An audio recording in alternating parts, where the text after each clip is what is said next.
Sujet d'actualité ou d'intérêt commun.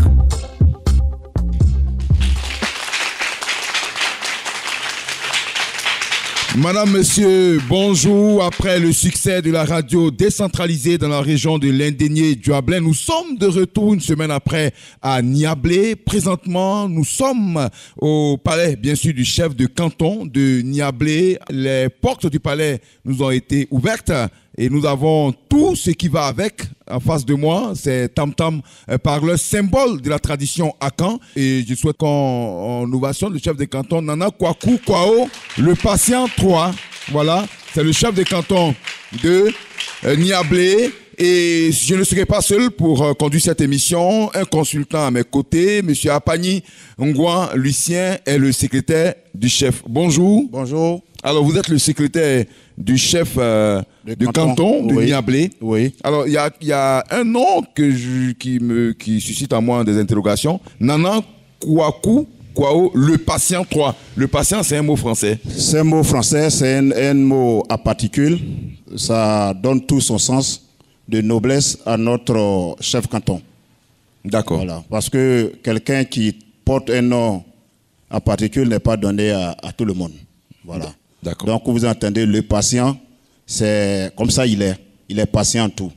D'accord. Voilà. D'accord. Au moment où nous vous parlons, rassurez-vous, Nana Kwaku Kwao, le patient 3, est bien parmi nous. Il est à sa résidence. Il nous suit donc et nous avons les bénédictions de notre Nana pour cette émission. Réalisation Jérôme Kwaku, technique Famien André, à la caméra bien sûr digitale Elie Dion. Nous sommes accompagnés par toute l'équipe de Radio Côte d'Ivoire. Estal Assoumou qui vous réveille tous les matins, Traoré Abdoulaye qui nous a permis de venir jusqu'ici et puis surtout notre Nana à nous à Radio Côte d'Ivoire. Il s'appelle Richard Dibia-Bounois, c'est le correspondant de Radio Côte d'Ivoire à Bangourou. Je voulais qu'on l'applaudisse aussi.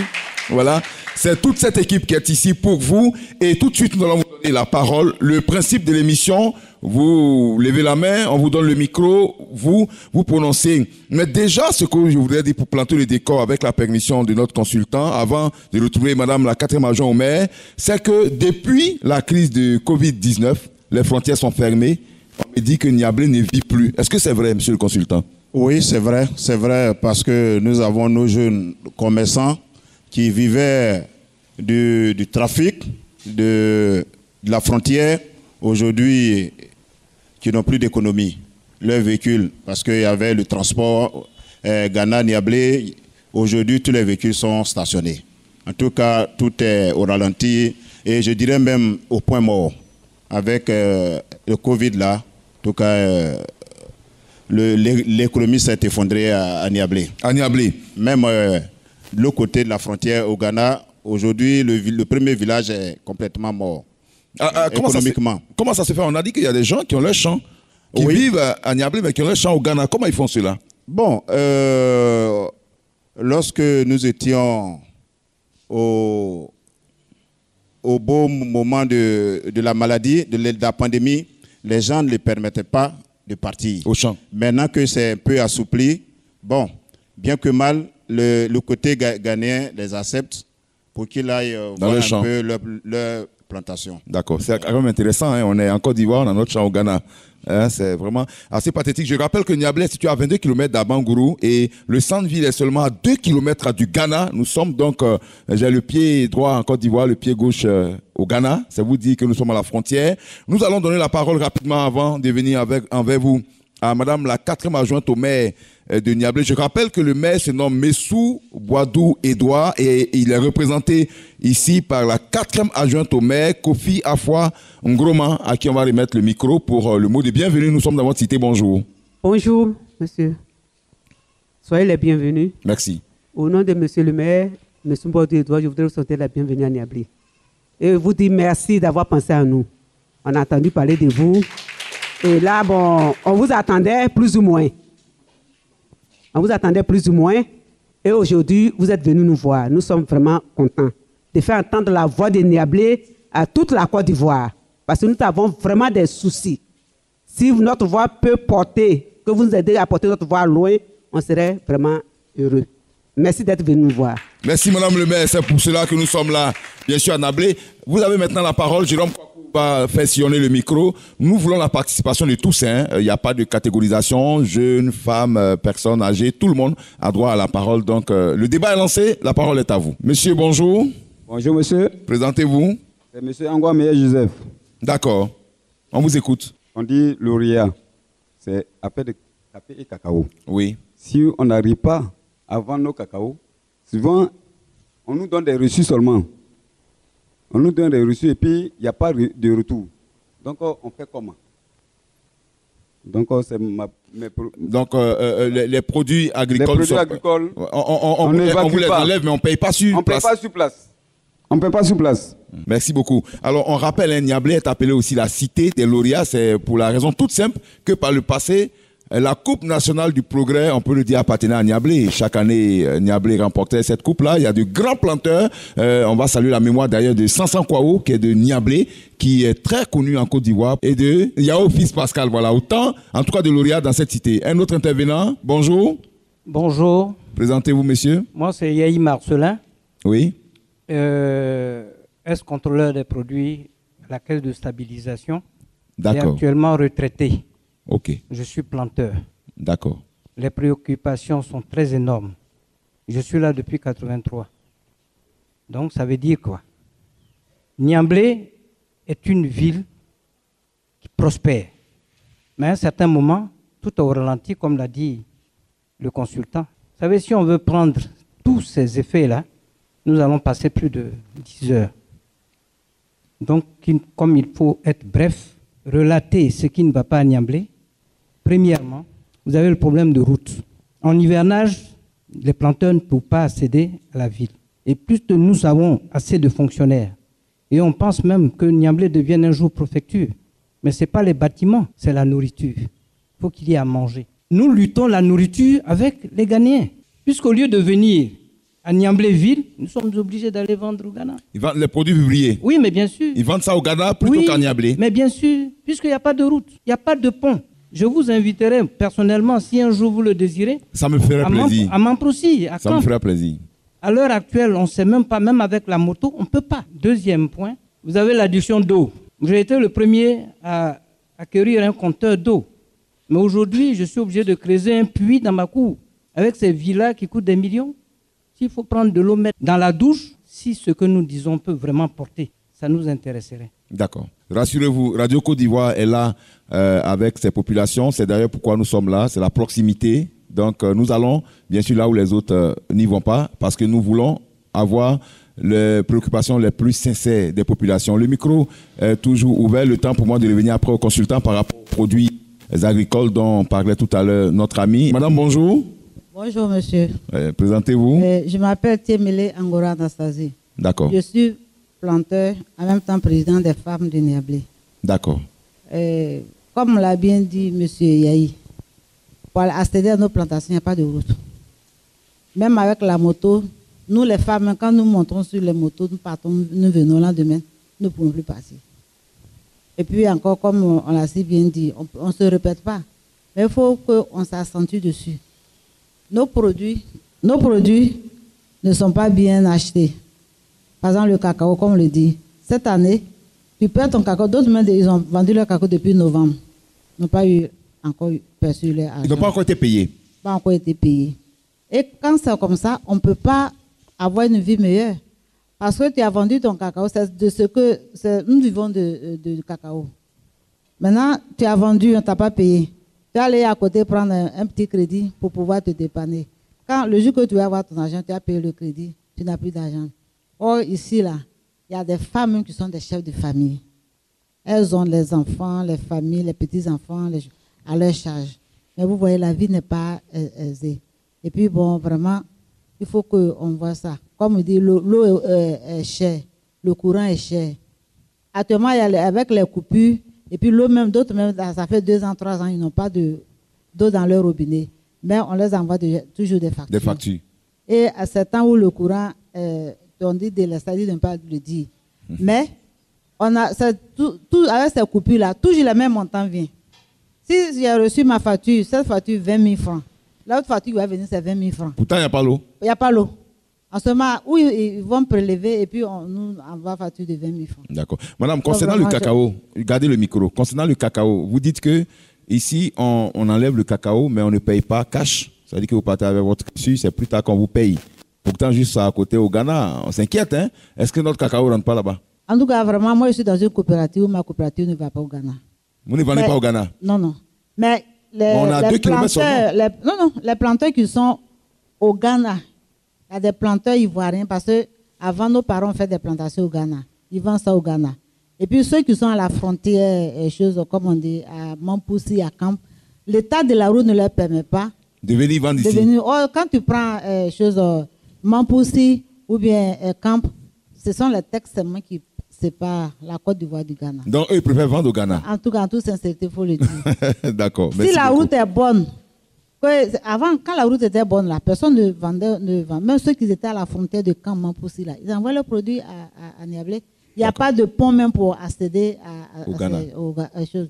Dans ces villages, la Camp comme Mampoussi. Il y a des rivières qui coulent, qui passent. Bon, tu ne peux pas prendre ton véhicule pour descendre dans l'eau. Même avec la moto, même là, c'est compliqué. Monsieur le consultant, on va revenir à vous. Hein. Monsieur Apagny, Ngouan Lucien, le problème est posé. Hein, la question des produits agricoles dont les produits sont enlevés, mais les gens n'entrent pas en possession de leurs fonds. Est-ce que le chef de canton est informé? Vous êtes informé de cela? Qu'est-ce que vous faites pour remédier?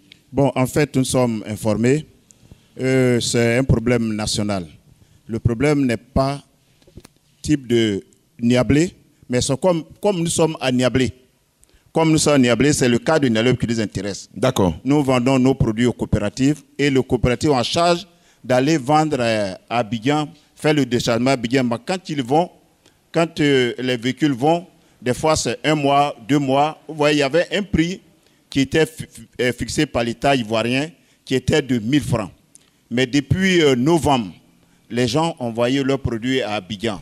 Les camions ont tellement duré que la petite traite même est venue trouver les chargements à Abidjan. Et le prix, la grande traite et celui de la petite traite. C'est-à-dire que les produits de la grande traite sont achetés au prix de la petite traite. Au prix de la petite traite. Pourtant, la grande traite, c'est 1 000 francs. 1 000 francs, la petite traite, c'est 750. 750. Donc, les gens étaient obligés parce que non seulement les véhicules qui sont à Abidjan, c'est des véhicules des gens, il faut payer la location. Et quand les responsables sont obligés de réunir les planteurs pour leur poser le problème, pour qu'ils acceptent. Vous voyez, c'est déplorable. Mais on a l'impression que nous, planteurs, nous sommes délaissés. L'État ne prend pas soin de ses planteurs. Même dans tous les produits agricoles, l'État n'y prend pas soin. Même on rentre dans les véhicultures. Aujourd'hui, nous avons une maladie ici qu'on appelle le Cholon Chute qui est en train de décimer le verger cacaoyer de Niablé. Et il n'y a aucune analyse qui est faite. Mais pourtant, il y a un moment donné, il y avait des chercheurs qui étaient sur le terrain. Ils ne sont pas venus par ici, ils étaient à Soubré en tout cas. Et ils ne sont pas venus par ici. Parce qu'à Soubré, on nous aurait fait croire que c'est des chenilles qui décimaient les cacaoyers. Mais ici, vous voyez, la maladie, bon, j'ai l'impression que la maladie est venue du Ghana. Mais aujourd'hui, au Ghana, ils ont remédié à cette maladie. Et ici, nous avons nos vergers qui sont en train d'être décimés complètement. Et nous sommes obligés de transformer les vergers cacaoyers en vergers de VA. D'accord, c'est bien noté. Bonjour monsieur. Bonjour. Présentez-vous. Monsieur Afro Kwame. D'accord. Agent technique de la mairie de Niablé. Ok. Bon, moi je vais parler des infrastructures. Vous voyez, Niablé est la vitrine de la Côte d'Ivoire. Venant du Ghana, vous trouvez la ville de Niablé. C'est très beau. Si Niablé a été 2e ville la plus propre de Côte d'Ivoire, c'est qu'on prend soin de notre ville. Lors de la tournée présidentielle... En 2015. En 2015. La visite d'État, c'est ça? On nous a octroyé 5 km de bitume. Jusqu'à présent, rien n'est vu. Vous attendez toujours vos 5 km? Oui, on attend toujours nos 5 km. Si la voix, vous allez demander encore après, c'est ça? Toujours, parce que Niablé, c'est la ville des lauréats. Oui. On a toujours parlé de Niablé. Niablé ne doit pas rester comme ça. Si vous prenez la route à Niablé, à Bengourou, vous voyez comment la broussaille a pris? On dit qu'il y a AGEROUTE. L'AGEROUTE gère les infrastructures routières. Je ne sais même pas Qu'est-ce que Ageroute fait à Abengourou pour nettoyer notre voie? Or, on nous dit que Niablé est la cité des lauréats. Quand quelqu'un quitte Abidjan pour venir voir Niablé, et on voit la Bruxelles qui prend la route. Madame, vous avez le micro. Bonjour. Okay, bonjour, monsieur. Présentez-vous. Okay, merci, je suis Colette Kouadi-Bomo. D'accord. Je suis commerçante en optique et suis animatrice à la radio Tchami. Ah, d'accord. Enchanté, chère consoeur. Merci. Au fait, quelque chose me pince au cœur. Pourquoi? C'est comme si le gouvernement nous a oubliés. Tout ce qu'on fait ici, on tourne autour de nous-mêmes. Les gens viennent même, les autorités même viennent jusqu'à Bengourou, mais ne pensent même pas à nous. Et ça, vraiment, je suis vraiment dépassée de ça. Est-ce que le gouvernement pense à nous? Est-ce que Niablé est dans le gouvernement? Est-ce que Niablé fait partie de la Côte d'Ivoire? Parce que vraiment, c'est désolé. De tout ce que nous, cacao, comme nos parents viennent de le dire, nos produits, tout ce qu'on appelle comme route. Mais si les gens n'ont pas la route pour venir en Côte d'Ivoire pour venir vendre, ils vont rester au Ghana pour vendre. C'est ça nos préoccupations à Niablé. Est-ce que tout ce que le gouvernement dit de nous, la cité des lauréats, mais aujourd'hui, c'est comme si ça n'existe plus. Ou bien ceux-là ne sont plus. Mais je pense que d'autres sont encore, d'autres vivent, d'autres existent. Oui. Que le gouvernement pense à nous. Parce que le gouvernement nous a oubliés complètement. On n'existe plus. Niablé, on ne sait pas s'il y a Niablé au Ghana ou bien Niablé en Côte d'Ivoire. Les routes, même les routes, on ne pense même pas à nous. Même d'ici à Bengourou. Est-ce que quand le gouvernement, les autorités viennent jusqu'à Bengourou, ils ne voient pas la route de Niablé? Vraiment, ils pensent à nous. Parce qu'on fait partie aussi de la Côte d'Ivoire. La Côte d'Ivoire. Merci, madame. Un autre intervenant, j'ai vu un doigt par ici. Monsieur, bonjour. Bonjour, monsieur. Présentez-vous. Moi, c'est monsieur Kakou Georges. Je suis exploitant agricole ici à Niablé. D'accord. Voilà, je voudrais intervenir dans le sens... Nous ne pouvons pas émerger pendant que les VA ne s'achètent pas bien. Alors, on a laissé pour compte. Quand on dit émergence, chacun de nous quand même doit voir l'émergence venir. Qui pense à nous? Moi, c'est ce que je voudrais ajouter parce qu'on ne pourra pas aller dans l'émergence et puis on va rester là où on est. Ça, c'est inquiétant. Ok. Niablé attend donc sa part de développement. Niablé attend sa part d'émergence. On a le micro. Oui, bonjour. Bonjour. Présentez-vous. Moi, c'est Ado Joël. Oui. Étudiant. J'aimerais intervenir... Vous êtes étudiant? Oui, oui. D'accord. J'aimerais intervenir sur un fléau qui frappe notre jeunesse. Les cas de consommation de drogue. Ah bon? Oui. C'est très récurrent, malheureusement. On voit nos petits frères s'adonner à cette pratique-là. Oui. Et cela est dû à quoi, selon vous? Moi, je pense personnellement que la porosité des frontières y est pour quelque chose. Voilà, parce qu'on entend qu'ils vont de l'autre côté pour aller en acheter et revenir. Je ne veux pas jeter le discrédit sur qui que ce soit, mais je pense que nos autorités doivent faire des efforts considérables pour freiner ce fléau-là, parce que ça y va de la jeunesse de Niablé. D'accord. Merci. Alors, qu'est-ce que vous voulez concrètement que l'État fasse? La sécurité doit être renforcée à Niablé, c'est ça? Oui, oui. Il y a combien de commissariats ici? Il y a un seul commissariat. Il y a une brigade de gendarmerie? Oui. D'accord, mais il faut renforcer peut-être... Il faut renforcer peut-être la sécurité aux frontières, renforcer le contrôle et tout ça. D'accord. Voilà. D'accord. Oui, une brigade antidrogue, pourquoi pas un peloton mobile. Le consultant, on va vous donner la parole sur ça parce que c'est très important. Quand on parle de sécurité, et là vraiment il faut bien ouvrir les yeux. La drogue qui passe à travers les frontières, pas officielles, les frontières. Oui, parce que à Niablé, nous avons 1001 pistes. Plusieurs pistes pour aller au Ghana. Plusieurs pistes pour aller au Ghana. Même de chez moi, au champ, tu vas au Ghana. Nous avons des sites habités, 3 sites habités qui sont à la frontière du Ghana. C'est la chambre est au Ghana, le salon en Côte d'Ivoire. Ah oui. Ça, c'est difficile, mais il faut que, parce que nous avons des services antidrogue, de la gendarmerie, de la police, qui viennent d'Abangourou, qui viennent faire une semaine ici et puis... Il faut un poste avancé. Ils sont assis au poste. Ils sont assis au poste. Au poste frontière officiel. Au poste frontière. Et les gens aussi ne passent pas par les postes frontières. Je dis, nous avons 1001 pistes ici. Vous voyez, il faut que le contrôle soit renforcé, que ceux-là, les brigades antidrogue, une fois qu'ils sont niablés, qu'ils tourne un peu sur les frontières au lieu d'être statique sur les postes avancés là, parce que ça ne sert à rien. D'accord. Voilà, c'est un fléau comme il le dit. Mais monsieur le consultant, aussi, est-ce que la population ne doit pas s'impliquer? Parce que les forces de sécurité, elles seules ne peuvent pas. Parce que vous dites que la chambre est au salon, la chambre est au Ghana, le salon en Côte d'Ivoire. Mais si la population elle-même ne dénonce pas, ça ne peut pas... Oui, c'est vrai. La population, nous avons des fois, quand on a des occasions, Nana parle à sa jeunesse. Nana parle à sa jeunesse et nous avons une jeunesse organisée aussi qui sensibilise les jeunes. Mais tels qu'ils sont, bon, aujourd'hui, c'est un fléau de par le monde, surtout avec leurs produits, comment on appelle ça, le trémol. Là, moi, j'ai suivi une émission, un documentaire sur le Gabon, le Cameroun. C'est un fléau de la jeunesse. Et ce qui engendre ça même, qui encourage ce fléau-là, c'est les mototaxis. Aujourd'hui, il y en a plein partout. Et ces jeunes-là, pour la plupart, ça donne à ça. Ouais. Donc, c'est vraiment dommage. Hein, c'est dommage. C'est une jeunesse qu'il faut protéger. Voilà, c'est en train de tuer notre jeunesse à petit feu. D'accord. Voilà. On va vers la fin de cette émission. On va prendre une ou deux dernières réactions. Madame, on revient à vous. Oui, vous allez vous présenter à nouveau, hein, puisqu'on est en radio. C'est Madame Temele Angora Anastasie. D'accord. Je suis exploitante agricole, en tant que présidente des femmes de Niablé. D'accord. Je suis membre du CA d'une coopérative. Donc, moi, ce que je dis, c'est que les produits là, il y a trop de rétention. Quand l'exportateur fait le chargement, il va bien, il y a trop de rétention. Et puis le DUS là, ça coûte cher. Trop de rétention, ça veut dire quoi? On ne comprend pas bien. Ça dit, quand... sur la route? Sur la route même. Ah d'accord, il y a trop sur la route, depuis la arriver même avant d'entrer au port, oui. Il faut payer quelque chose.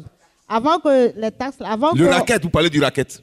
Mais avant qu'on décharge ton cacao, il faut, même si c'est de la bonne qualité, l'analyseur va te dire que ce n'est pas de la bonne qualité. Tu es obligé de faire quelque chose pour que ça... Donc il faut lutter contre la corruption. Le DUS aussi est trop cher. Maintenant, ce que je veux dire, c'est que la Niablé a contribué au développement de la Côte d'Ivoire. Parce que si on veut bien voir, si je me trompe pas, le cacao est parti de l'Est. Oui. C'était la toute première boucle du cacao, c'était à l'Est, bien sûr. Donc vraiment, que l'État n'oublie pas Niablé. D'accord.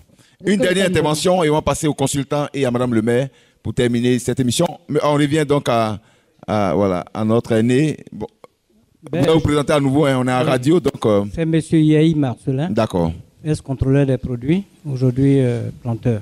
Ok. Mais je reviens sur le système du cacao. Parce que je le maîtrise très bien. Oui. Vous savez, l'administration au fait en cause un peu. Si nous disons que le cacao va au Ghana, le fait de faire venir les militaires, mais vous savez, quand le militaire est dans son camp, il est payé à combien? Lorsqu'on le met à la frontière, il peut lâcher le cacao, partir, moyennant quelque chose. C'est tout à fait normal, parce que c'est un père de famille. Mais il y a un système que j'avais présenté au sous-préfet, et il n'a pas tenu compte. Allez-y, expliquez-nous maintenant. Voilà. Ce système est clair. Un comité, parce que dans toute région, dans toute circonscription, on parle de statistiques. Niamblé doit maîtriser sa statistique agricole. Est-ce que vous comprenez? Dans le département d'Abengourou, Niamblé fait combien en production de tonnes? Mais c'est rare que les gens vous disent exactement de quoi. Vous voyez? Donc, un comité. Et ce comité, il fonctionne. Il y avait un préfet ici qui était préfet à Vavois, où j'étais. Il a monté un comité. Oh, pourtant, nous n'étions pas à la frontière. De Vavois, le département de Vavois doit maîtriser sa production. Ou bien, vous êtes agréé à Vavois, vous restez à Vavois ou sortez de Vavois. Mais aujourd'hui, rien ne se maîtrise. D'accord. On met les militaires, le cacao s'en va. Mais pourquoi les jeunes qui sont là, ils ont besoin d'emploi? On crée un comité. Et ce comité, lorsqu'il fait des saisies, c'est moyennant un fonds. Il y a des amendes à payer. Oui. Et ce système, moi, je le possède. Si l'administration veut, le sous-préfet qui est parti, je lui ai donné une copie, mais il n'a pas pris compte. D'accord. On vous souhaite longue vie, hein, et on espère que les autorités reviendront vers vous pour le mettre en application parce qu'on veut vraiment que notre cacao reste chez nous. Merci. Merci beaucoup. On est pris par le temps et on va donner la parole aux consultants pour votre mot de fin, votre mot de la fin, avant de passer à Madame le maire. Okay. Alors d'abord, merci. Hein. Merci de nous avoir reçus dans la cour du chef de canton. C'est un palais, en tout cas impressionnant pour ceux qui ne voient pas. C'est Merci. un palais impressionnant qui nous reçoit ce matin. Merci beaucoup. Nous vous disons merci. Merci de venir jusqu'à nous. Et ce que nous voulons relater encore, c'est, comme mon frère l'a dit, les infrastructures. Quand vous prenez la route d'Abangoro-Niablé, c'est depuis 87. Depuis 87. Et la voie est vétuste. Vous voyez, quand on fait les colmatages, même ça ne va pas trop. Nous avons besoin d'une bonne route et, comme les autres l'ont dit, de bonnes voies et de bonnes pistes pour pouvoir évacuer nos produits sur la ville de Niablé. Je parlais tantôt des sites habités. Et dans ces sites habités, il y a beaucoup de production. Il faut que les produits puissent être évacués sur Niablé. Il nous faut des bonnes pistes et de bonnes routes. D'accord. En tout cas, au nom de Nana Kwaku, le patient 3, nous vous disons merci. Merci de penser à Niablé et merci de vouloir porter la voix de Niablé aux autorités de ce pays.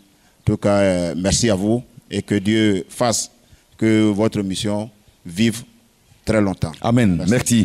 Merci pour ces bénédictions. Alors, Madame le maire, on a fini. Ça passe très vite, hein, vous le savez.